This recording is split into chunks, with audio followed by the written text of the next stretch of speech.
Hey everybody, this is Dr. Lori Shemek. And I'm Omar Cumberbatch. You're listening to This Podcast Burns Fat.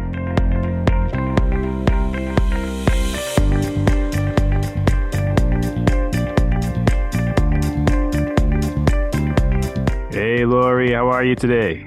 Hi Omar, I'm doing great, doing wonderful. It's still the beginning of the year.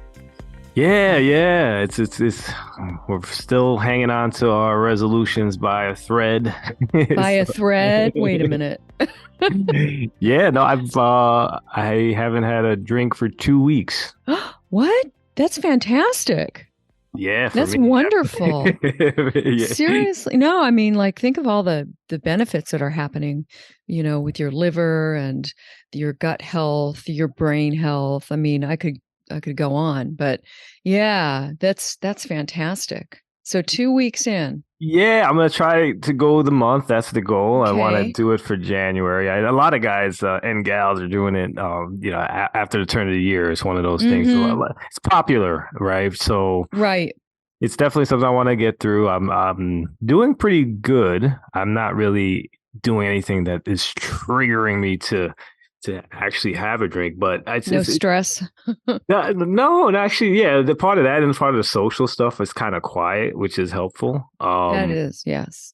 Yeah, so I'm gonna see where it goes. I really just needed a reset also with my relationship with it. You know, like I was just so much of a habitual kind of drinker in certain situations, and if I could kind of reset that, that's kind of the goal. So I'm getting pretty good at it right now. I'm going to work my way to till the end of January and kind of reassess and see how I feel. I love that, Omar. Yeah. So we'll check back in with you at the end of the month. No, I appreciate it. Good job. High five. Yeah. No, thank you. Yeah. No, I open that up to the audience too. If you need any, how could you put it? Some accountability partner. I'm down. Let me know. I'm with He's there. Yeah. And I'll need it on my end as well.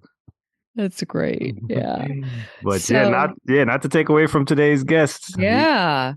Fantastic. It's Andres Ayesta, and he actually came on and we recorded this show right before the holidays. And I know it was interesting because he had a whole bunch of great tips, not only in general, but for the holidays as well. And, you know, the way that the podcast usually works, we do the show pre-recorded and then, you know, put them in a queue. And after a couple of weeks, they pop out. And this actually is a couple of weeks in the making, but he was fantastic. Yeah, he was wonderful and really enjoyed having him on. And he is a registered dietitian. He's a weight loss expert for women. He's the host of the Nutrition Blueprint podcast and founder of Planos Nutrition. So he works with all sorts of people, not just women, but entrepreneurs and executives. And, you know, he has provides people with a personalized evidence-based nutrition blueprint, hence the name of his podcast. And just really had a very pleasant person and wonderful tips so that we can all live our best optimal health. Yeah, no, absolutely. It's fantastic. So let's jump into the show. Okay. Yeah, Andres, welcome to the show. How are you today? I'm doing good. Thank you. Hey, thank welcome. you so much for having me. Oh, we're happy to have you. Thank you. Absolutely. Yeah. So, Andres, please jump into your origin story. I know that you have a wonderful origin story, and there's a lot to where you are today and what you do in your business now and helping all these ladies lose weight. And we're going to have to talk about the men aspect just for a couple of minutes because I'm always we've had two guys who have specifically working with women, as do I. To know, not that I didn't want to exclude the guys, but just can't get male guests. Well, not male clients, I should say. You know, research shows that women tend to reach out before men do. So yep, it's true. Well, I don't discriminate, so no worries anymore. Definitely. Thank you. Definitely, we actually started working a ton with men before, athletes, and I just found passion in women's health. So that's why I help the ladies mostly. Fantastic. That's great. Yeah. So well. Yeah. You go ahead, Lori. I was just going to, repeat Omar. That's my goal here. I guess we begin back in Venezuela. This is where I'm from, South America. I grew up there. I wanted to be a doctor since I can remember when I was a kid. And I realized that, well, when I got into university back then, like you had to apply for it, and it was a really tough process to get in, and I didn't get in. So my dreams came crashing down. And back then in the school that I was going to, it had like the School of Medicine. It's really interesting because it has like nursing and physical therapy and also nutrition school there, which I had never heard about up until that point. And they said, hey, listen, like you can still get into med school. You just need to maybe start in a different maybe career and you can just transfer over. I was like, okay, let me just pick the one that sounds kind of cool to me. And I was like, okay, nutrition school, that sounds interesting. Well, long story short, I started that and I never looked back. I remember vividly going to a therapy session because I was having a crisis of, identity and trying to figure out obviously what I wanted to do with my life, because I always saw myself wanting to be a doctor. And she was like, you know what, like doctors are not the only people that are wearing coats around like hospitals and clinics. You realize that? And I was like, oh, wow, that's true. So literally at that point, I was like, maybe my job is not necessarily to treat. I think I listened to one of your episodes, recent one, where you were having one of the guys actually talking about the fact that doctors really focus on treat sickness and not necessarily prevent. And I realized that I really want to focus on prevention. So, and my other passion was sports. I was a soccer athlete growing up my entire life. So I was like, okay, I want to do sports medicine. And then I realized there's this thing called sports nutrition. So that brought me into the United States. I transferred over. I was an international student for a while, and I got my dietetics degree. I absolutely loved it, but I still had a passion for working with athletes. So literally, I moved around Indiana, Houston, Texas. I worked in a Texas medical center for a little bit. I realized I didn't really want to work in the clinic or in the clinical side of things. So I started working with athletes in a world-class facility in Florida called ING Academy, and absolutely loved working with athletes. And eventually I got started into getting my master's degree, and it was a really good opportunity for me to get involved into what I like to call advanced nutrition strategies, which maybe we might be able to get into today. Things like intermittent fasting and ketogenic diets, even before people were talking about this stuff. This is literally closer to 8 years ago or so. And I got my thesis in intermittent fasting, actually, specifically working with athletes who were Muslims. They were really, they actually practice fasting once a year as a part of their Ramadan fast. And my question for them was like, why is there actually a disadvantage of these athletes when they have to fast through their day? And that got me interested into that. And that got me connected into weight loss. Anyways, long story short, now literally I transitioned into women's health. Why? My wife, GB, she's currently pregnant. It's going to be our first child, but she's had a lot of issues. Yeah, and we're super excited. We've gone through, some miscarriages, and it's been a really tough year for us. That's fantastic. Good for you. So yeah, we're very excited, but great news. The background story out of that is like she's had a lot of health issues with, bloating and a lot of issues with, like just the digestive health. And it really got me interested into learning and becoming passionate about women's health. And that's how I became a registered dietitian. I did my time working with athletes at all levels, NFL athletes, Major League Baseball, and it was an incredible time. But I realized like my calling was just to do this part of health. And it started with my wife. And then I started realizing that, a lot of 30, 35, 40-year-old women, they really need a lot of help in the nutrition side of things and lifestyle. And that's how I founded Planos. And Planos is a Spanish word for blueprints. I deeply believe that we had to really build our own blueprints for our health, for our nutrition, for our lifestyle and our wellness, so we can live healthy lifestyles or healthy lives and live longer.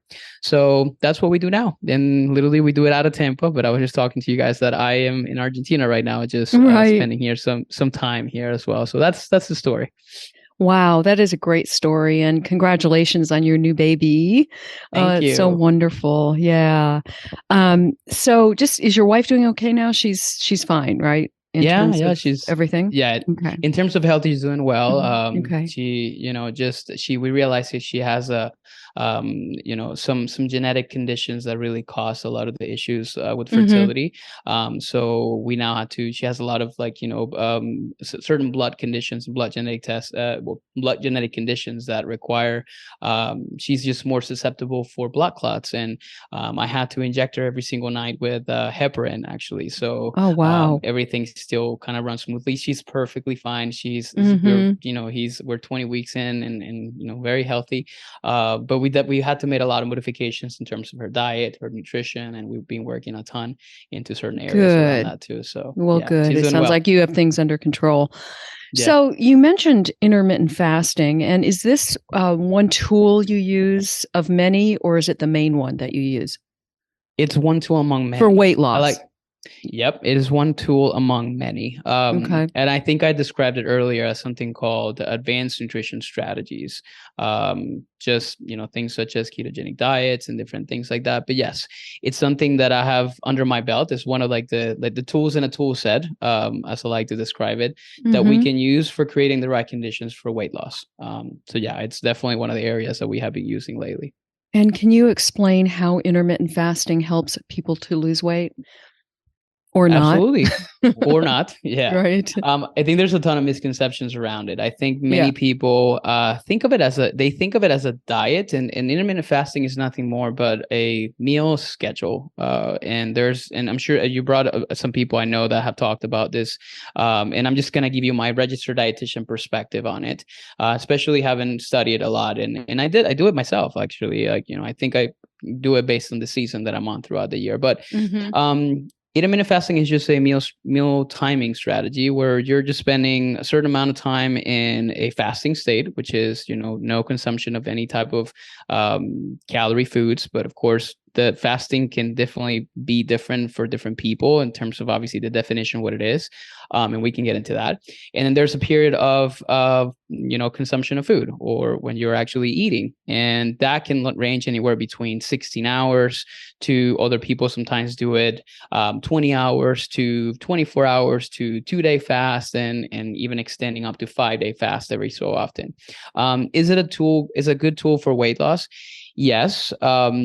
But it's important to understand why is it important, because it definitely helps you control, your calories. It helps you control. It's a really good calorie management strategy. It's really a good way for me to describe it, because yes, I like that. Yeah, that you said it that way. Yeah. Yeah, because you're just simply shortening the amount of time that you're consuming food. And when you think about the typical Western American diet, what's the first thing that most people think of when they think breakfast? They go to Starbucks and they grab a latte, and they grab a croissant, or just something typically carby, something that has mostly carbohydrates, and they're having like 400 to sometimes 800 calories in one meal. So when you remove that, and some of the people that say, oh my God, I did intermittent fasting and it worked so well for me, I lost a ton of weight, and I ask them, okay, tell me, what was life like before you started the process? Oh yeah, this is exactly what I was doing. Okay, so you removed a ton of the calories that you were consuming earlier in the day, and that really helped you create the condition that is required for fat loss, which is a deficit in calories throughout the day. Of course, obviously there's more to it, from nutritional quality and different things like that. But insulin sensitivity, insulin sensitivity and things like that, because there are benefits that go beyond just weight loss, and we can get into that. But the point is, it created the right conditions for you to consume less calories, consume less food, and that obviously led to the weight loss. And that's why sometimes I really use it, because some people really need to cut down a little bit their calories, and sometimes when they're eating multiple times throughout the day, it's really hard to manage that. So I think it's a really great tool for many people to use when they're really trying to manage that. And what I love is that a lot of people don't realize that if you do fast, you can do most of it while you're sleeping. Yep. And we all fast. Right. Break fast. Breakfast, right? Yep. Yep. Yeah. So that's one of the things that I know that you have come up with is this concept. And I just say that you came up with specifically, but you do realize the importance of personalized nutrition. So can you discuss how you evaluate an individual and how you create that specific blueprint for them? Yeah, absolutely. And this is actually how we get into really figuring it out whether that person could use intermittent fasting or not, right? Because so many people come to us and they ask, okay, like, I really want to do intermittent fasting. So it's like, okay, slow your roll. Like, let's figure out exactly where you're coming from. So obviously I'm gonna tell you what a registered, so as a registered dietitian, we're trained to really do what is called a nutrition assessment of people, and really create what is called a nutrition diagnosis. That is more on the clinical side of things. I like to do more of obviously I take some parts of that. And nutrition assessments include understanding people's, goals, really what they want to accomplish, their medical background, understanding their socioeconomic status, their accessibility to food. These different things are going to help us understand really what the person is. Now, of course, that's again from the clinical standpoint. More when we're taking it more from like the typical mom who, most of our clients are usually like in their 30s and moms. I simply have a conversation. I ask them, okay, first off, like, what do you want to accomplish, or what are your goals, right? And this is typically where we start. And most of the women that we're working with are looking to lose anywhere between 20 to 30 pounds, specifically after the pandemic. Like, people have, shifted a lot of their lifestyles in many different ways, and it's been really hard for many of them. So we ask them, okay, what are your goals? What you want to accomplish? And the second question that we ask them is, okay, why is this important to you? One of the things I've realized is it's really difficult for some people to lose weight. It's very, very hard. And it's not because of what they're putting on their plate, but it goes beyond that. The drive, the motivation, and I think is really connected to understanding why is this stuff important to them. And even the and genetic tendency to hold on to fat. Yeah. And genetic tendencies to hold on to fat, like the mindset that is also around that. And so I really try to understand, okay, like let's maybe look at the full picture. Tell me about like your history. Tell me about like, have you been successful losing weight in the past? And they say yes. Okay, that's great. So, but you are really struggling right now. So then we get a little bit more into the lifestyle aspect of things.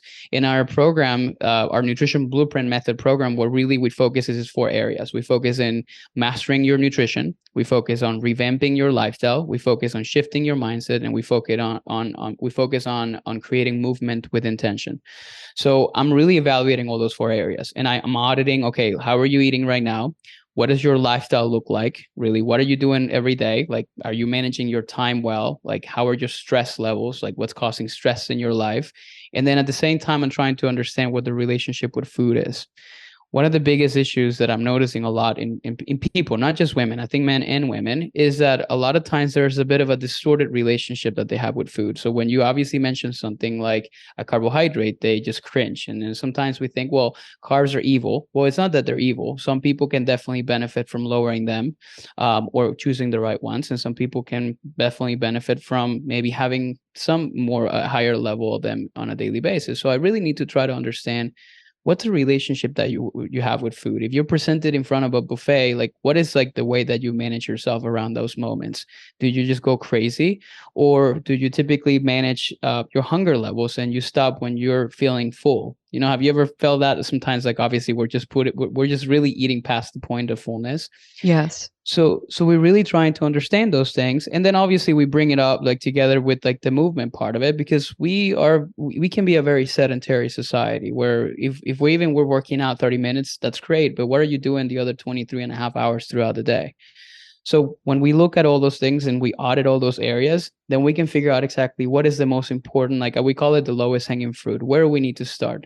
And we need to start making smaller changes. And sometimes those changes start with their lifestyle and their nutrition. And sometimes we need to really touch a base on a little bit on the mindset aspect of things, so we understand what their motivations are going to be. It's fantastic. Yeah.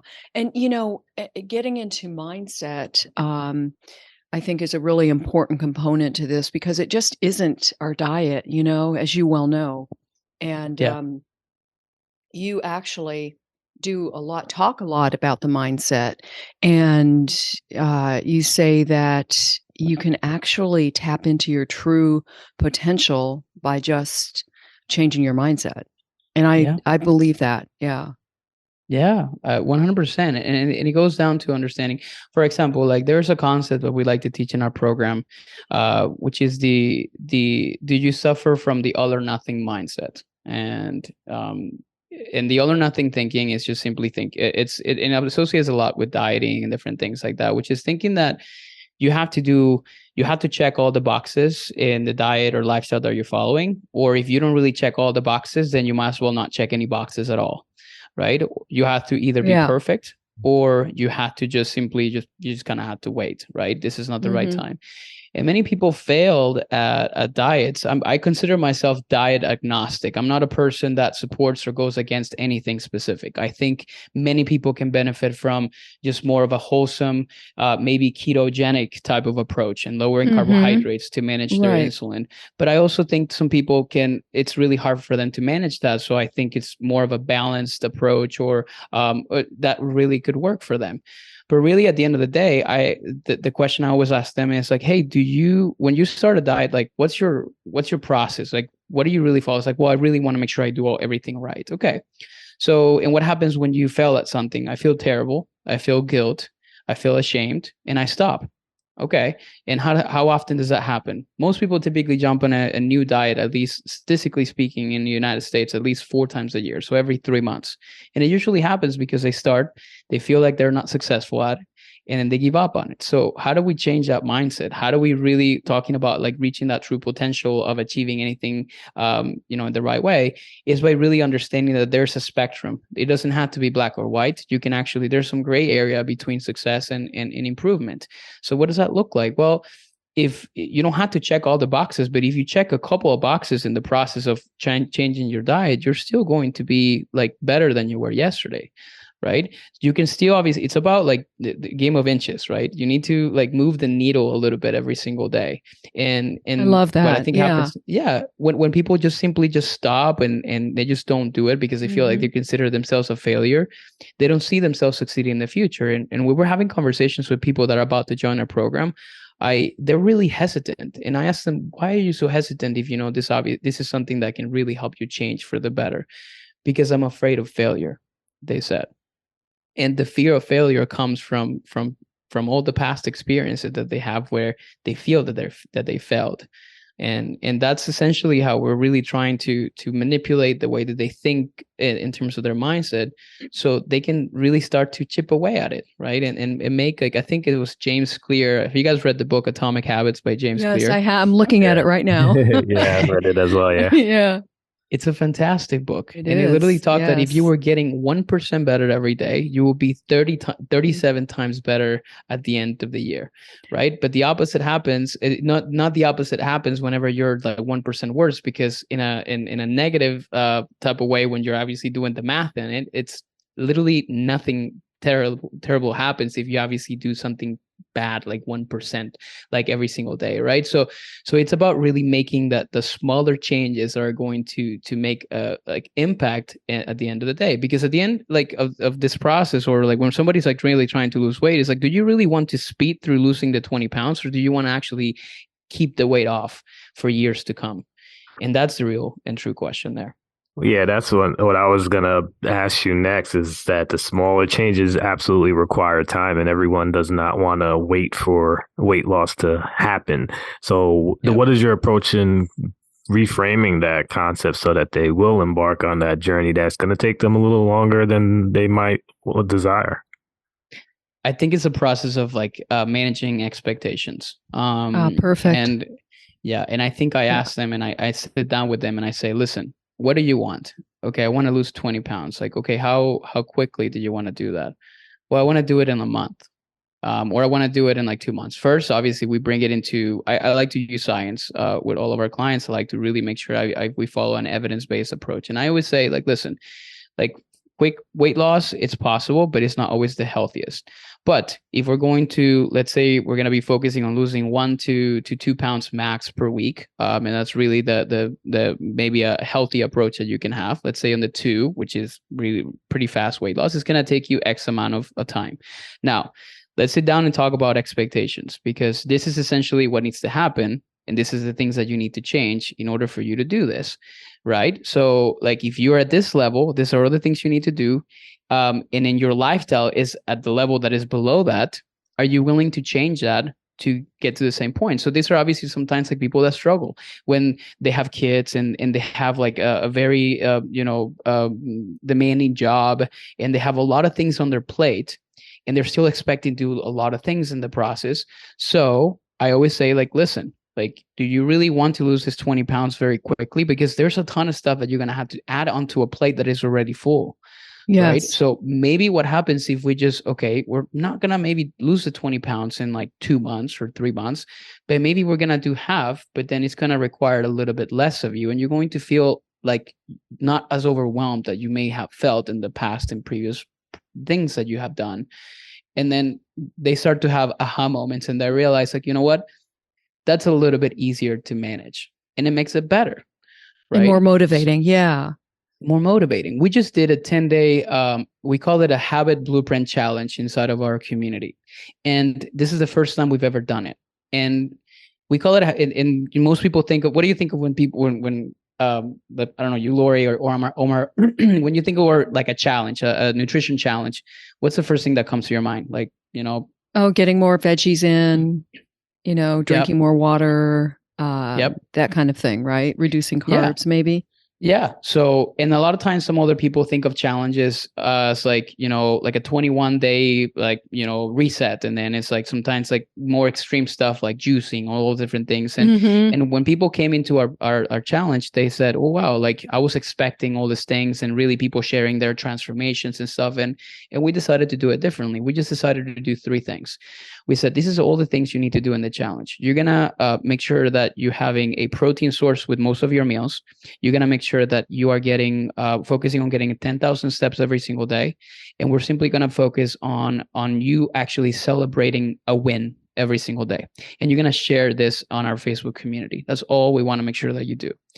And I was like, okay, like that seems simple enough. And a lot of people were saying like, wow, this seems actually something that I can do. And after the challenge was over, this is literally a couple of weeks ago, I sat down and talked to most of the people that participated on it, and I asked them, how was it? Like, what did you got out of it? And what they started telling me is like, man, I actually lost like 4 pounds in the past like 10 days, like, just from removing a ton of different things and improving it just by adding more protein. And it felt so easy. And I was like, wow, like this is amazing, because you were not focusing on the number on the scale. You were just simply focusing on making the changes and making smaller habit, like shifting that you needed to have. And that created this process. And that was amazing. I was just going to say, and also just quickly, that the changes that they're making, that those small shifts have an impact throughout the body and on the quality of life too. Yeah. Sorry. Of course. And I think that's a part of it, right? Like, because when you started out, for example, I tell people like protein is one of my favorite macronutrients. So I say like, okay, when you start to add more protein, like you feel more full. So when you feel more full, you're eating less, you're having less cravings, less things over here, right? So, and that's adding into that. When we're getting more movement, I think in your previous episode, you were, they were talking about like vitamin D and getting sunshine. Well, you're getting your steps outside. So you're combining a lot of really good things unconsciously that are creating a really good environment for your health. And that's optimally how we create change. And that's a part of that process. Now, when people create really good habits, then we a lot of times start having conversations about, okay, like let's talk about these advanced nutrition strategies, like, bringing back intermittent fasting into the question, or thinking, oh, you know what, I really want to try a ketogenic approach to life. I did, like, as a registered dietitian, by the way, guys, like you will not hear many dietitians like talking openly about the fact, about the fact that they're like promoting ketogenic diets or intermittent. I'm going to be one of the first ones, at least in your podcast, hopefully. Exactly. But I think you are, right, Omar? Yeah. Yeah, dietitians are very old school. They'll even, like on Twitter, their handle will say registered dietitian ketogenic style. Something like that. So I'm one of those, like I said, like diet agnostic. I actually followed a ketogenic diet for an entire year, not for purposes of weight loss. I just did it to understand it, to understand how I felt, to understand how it was. And I built it as a lifestyle for me, and it was great. Obviously I have preferred more of a carbohydrate, like moderate approach, and that's been perfect to me. But what I've learned from that experience is like, people have different ways of living. They want to build lifestyles around that. but it starts with building a very strong foundation. And that foundation is built onto those four things that I mentioned earlier, which is like you need to make sure that your lifestyle is in check, and the lifestyle is going to allow you to sustain a really big nutrition change, such as intermittent fasting or ketogenic diets. But for some people, like for example, like say somebody that doesn't really like to eat breakfast, it's a very easy change, and we don't have to even label it intermittent fasting. It's like you're just simply skipping your first meal, and we're making sure that we're balancing the rest of your day. So it's things like that to really make a difference. Really great, Andre. So, Andre, we're losing weight, we're intermittent fasting, we're trying the ketogenic diet, whatever we've decided with you is the best thing for us. Then how do our negative thoughts interfere with that process? I think this is where we start to have when I guess like, well, let's say we lost like 10, 15, 20 pounds or so. We can be very critical of ourselves, very, very critical of ourselves. And I think like, I always like tell people like, we're like, who's your own biggest critic? It's probably yourself. Because we are always noticing flaws and different things that we have. In fact, I always have, I have a ton of conversations with people about this. Is like, okay, like when did you feel your best? And it's like, oh man, like I think it was when I was like about 20 pounds lighter. It was about 5 years ago. I was feeling really good. It's like, okay, really think back. Were you really comfortable at that point? Or you were really hoping that you maybe had like another 5 pounds less or 10 pounds less? And a lot of people, a lot of women that we're talking to, and particularly when we have coaching sessions and really going back into the past, and they really say like, oh, actually, I was not really that happy with myself. I really wanted to be thinner. I really wanted to have fit into like better clothes and different things like that. So that's right. Like you had a lot of, nothing is ever enough.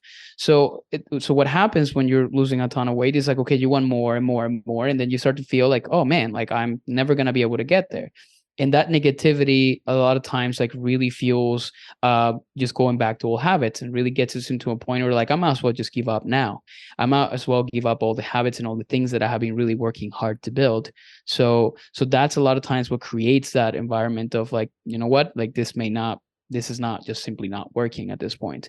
So this is what we really need to start to have conversations. And when we get into like more mindset specific strategies, and we say, okay, the example I gave about celebrating small victories, that's huge, right? Like what is a small victory? It's like, you know what? I didn't really get my workout in today, but at least I went out and I got a walk with my dog.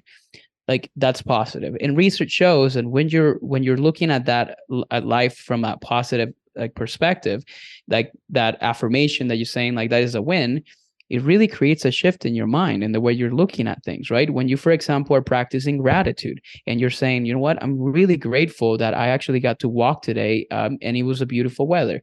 It creates different shift like mentally, where you're starting to see yourself with more compassion. I always talk a lot in our program about like being compassionate with yourself. Don't beating yourself up because you ate something that you shouldn't have, right? Giving yourself this guilt trip because you ate this one bad meal, right? Because one bad meal doesn't really destroy your progress. It's like, it's a combination of that. We're about to get into the holidays, and I don't know when is this episode actually releasing, but this is a very common conversation we're having inside of our community. We have group calls in our program. So I'm always talking about this, and I'm saying, listen, the holidays are around the corner, right? Whether it's Thanksgiving or Christmas.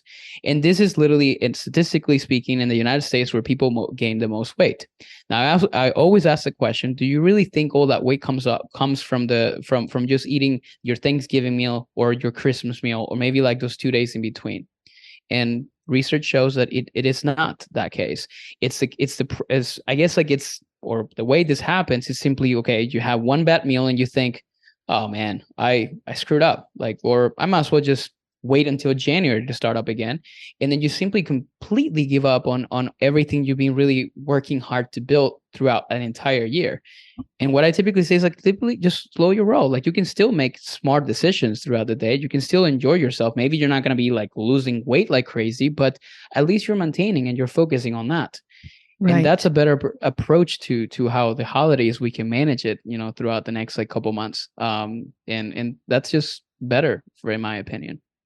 Yeah, no, you're absolutely right. Me and Lori always do a Mm-hmm. show specifically on that, and the holidays aren't like one big cheat day. It's like there's like 40 days in between, and they tend to be just, all right, I ate bad on Thanksgiving. Like you said, just let's start up in January. I'll get the New Year's resolution, and it'll erase all of the things that I've done over the last 40 days, and it's not the way it should work. Right, Yeah. right. And like you say, Omar, it's, if you eat good, rough, better, for generally most of the days, there's that 20% that, it's okay to have that sugar, and it's okay to do during the holidays, Yeah, no, I forgot absolutely. what your calculations were, but they were brilliant. Oh, thank you. Yeah, I've got to dust them off for our anniversary Yeah, episode. right. So, Yeah. Andres, one of the things that I know that happens frequently and is probably one of the most frustrating parts of losing weight is the plateaus. So, you're doing great in the beginning, you're losing, the steady weight, and then you just hit the wall. How do you Yep. address that and get the people's mindset around the inevitable plateaus? I love that question. Yeah. So there's like I always like draw a line between things we can control in plateaus and things we cannot, right? So and I go through a set of questions that I always like give our clients to ask themselves, or in coaching sessions we're going through them. So the things that we control are like, okay, like when we're hitting a plateau, we're going to do an evaluation of everything, because here's what happens when we've been losing weight for a while. Like we, to a certain extent, get used to the things we've been doing and we're going great, but we become complacent a lot of times. Like the attention to detail is not the same like 3 months into it as it was like the first week that you started this process. So what happens here? Like, well, like you are maybe eating, you're nibbling a lot more, right? You're munching on things. We work with a lot of moms, so they're just, eating the leftovers that they prepared, like the meals that they prepare for the kids, and small things like that happen. So I always like go through, okay, this is stuff that it's under your control. You can control this because you can just become aware of that. So a lot of times in our program, we use a flexible eating system, and we sometimes like have some of our clients track their calories or their macronutrients so they can become aware of like how much you're consuming, still having some flexibility. So it's like, okay, let's really look at what you're having on a daily basis, and let's see if it's really maybe here where the problem lies. And a lot of times they're going to think, oh, you know what, I've been snacking a little bit more often, or I've been adding, a lot more like I always like talk about this. It's like, just because something is healthy doesn't make it calorie free. So I've been just a little bit more liberal in my olive oil in my salads. Okay, like what does that mean? Like, does it mean a tablespoon, 2 tablespoons? Like, I have no clue. It's like, okay, so maybe what we can do next is maybe we can start measuring the smaller things to see if that Mm-hmm. makes a difference. So we go through the nutritional things that could be potentially causing problems. We go through the weekend stuff. Like, is there like changes that are happening right now on the weekends? Are you maybe being more social? Is there more alcohol consumption happening here? And then we go through the list of things too. And the same thing happens with movement. Well, are you working out the same? Are you working out less? Are you working out more? Like, we need to understand those things. These are controllables. These are things that you can like, change, because you have control over like the decisions you're making about your food, and the decisions you're making about how you live your life, and also how you move. Now, on the other side is like the things that are outside of your control.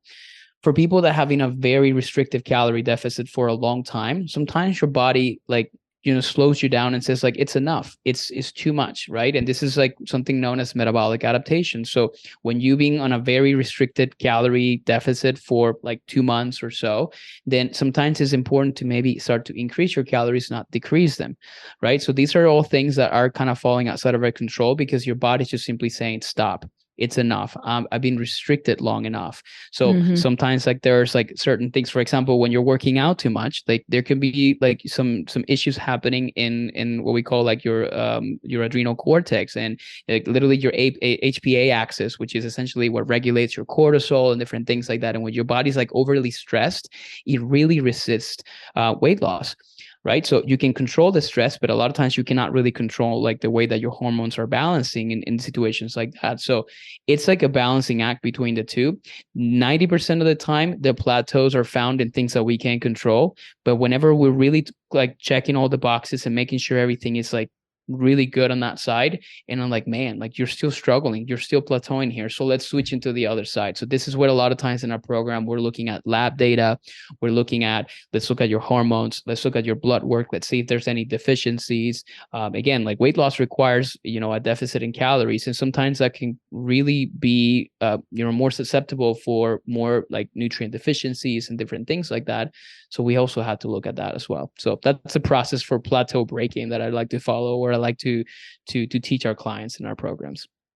Yeah. Andre, what would you say to somebody who really wants to start to lose weight? Is there one, can you give us one tip that they can use to get them started? Yes. I've been thinking about that question because I know you love to ask this. So yeah, I know. It's like this is probably thank you for listening in a conversation. Yeah. So I always say that the first and most important thing that they have to start with is they have to become aware of what the problem is. So awareness requires, like I always tell people, like if you don't ever look at your bank account, you'll never know how much money you're spending. Right. So it's the same thing. It's like when we're looking inward to see what is it that we're doing. So a lot of times, like where I start people with, and I start with, I call it like an audit where you're at right now. Like, what does that look like? Well, maybe start journaling, even like on a piece of paper, what you're doing. There's a really interesting study where it was a weight loss study that I don't remember what year was it. I think it was like in the 90s that came out. And they put literally two groups of people. One group, they had them literally just writing down everything they were eating on a piece of paper. This is like before like MyFitnessPal and all those different things ever existed. They literally have them, like now we call that old school tracking, which is just simply writing down everything that they were doing. And the other group, they didn't. Guess who they didn't really tell them anything about calories. They didn't tell them what to eat, nothing. Guess who lost the most amount of weight? The people that were tracking through just simply writing this stuff down, because they're becoming aware. And they're like, oh, wow, like I already ate like a piece of chocolate this afternoon. Like maybe I need to drop down a little bit and I need to really be more aware of what I'm going to be having the rest of the day. I love that, because it really is life-changing when people do that, when they take the time to do it. It gives you aha moments. It gives you like, oh my God, like what I already ate, like 3 snacks this afternoon. Right. Maybe sold my roll.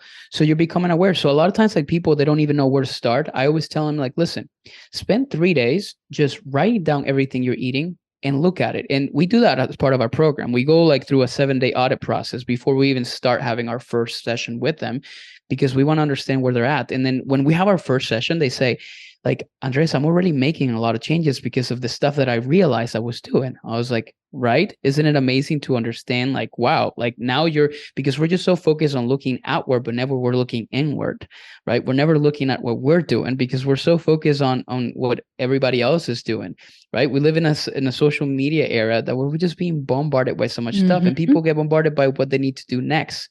And you see one social media channel telling you, you know what, you need to do this long list of things. And then you need to be carnivore. And then this part of the person, you need to go vegan, and you need to go. And so of course it creates an overwhelming feeling when sometimes you just need to start with what you're doing, and you're going to find a lot of really success in there. And go with the science. Right. Yeah. Go with the science. And what you like, just like exercise. Yeah. Yeah. Correct. And that really starts with, again, building stronger habits. But even with those things, like, that we did in that challenge, it's like, hey, listen, just start adding more protein into your most meals, because I tend to realize that many people are not doing that. Start there. Like that's all I want you to do this week. That is so impactful. And I don't think people realize how satiating it is, how long it takes a body to how challenging it is for the body to metabolize protein. Yeah. It's just, it has so many benefits. And if you think about all the diets or all the dietary approaches, ketogenic diets, paleo, like what's the thing that they have in common? It's, protein consumption, right? So that's one of if we can't live in a very low carb environment. We can live in a low fat environment, like, in different situations, but we cannot cut our protein intake, because that's one of the most vital micronutrients. That's why it's my favorite one. It's a fast track to frailty for sure. Yeah. Yeah. So Andres, you've been fantastic. Yes. Dropping a lot of gems on us. So can you give us all of your social media handles, your website, any way that we could keep up with all this information that you've provided us with today? Absolutely. So, very present on Instagram. My tag is Andres Ayesta, Andres Ayesta. This is where you can find me doing funny reels and talking about nutrition and such. And that's a really good place to find me. Also, for people that are listening, that maybe if you're a woman, again, we don't discriminate. We have some guys in the program that still, going through the same process, and you're really tired of the constant cycle of dieting, and you're really feeling defeated and miserable because you feel like you keep, falling over every single time. Basically, what we do is we jump on a quick chat with you. So we're basically understanding what are your goals and really what is it that we're trying to do. And a lot of times we're just simply sending you a ton of free resources so you can kind of start doing that. If you go to planosnutrition.com/blueprint, you're going to be able to find exactly how to get started on that. And again, it's a free chat that we simply have for 15 to 20 minutes. So we're going to be able to understand a little bit more about you, your goals, and really see what is the right approach that would work for your goals. Those are the best places to chat with me and also to even have an opportunity to potentially work with us as well. Excellent. Yeah. So thanks so much for jumping on and sharing all this knowledge with us, and enjoy the rest of your day. Absolutely. Thank you so much for having me, guys. Thank you, Andres. Thank you so much for listening to this episode of This Podcast Burns Fat. We're so excited to have you as a listener, and we're hoping that you've really enjoyed the content as well. And if you did, please run over to iTunes and provide a rating and or review. It will go a long way in helping us continuously build our listenership up so that we can provide you with the excellent content regarding fat loss, weight management, and just an overall healthy lifestyle. Thanks so much. Have a great night.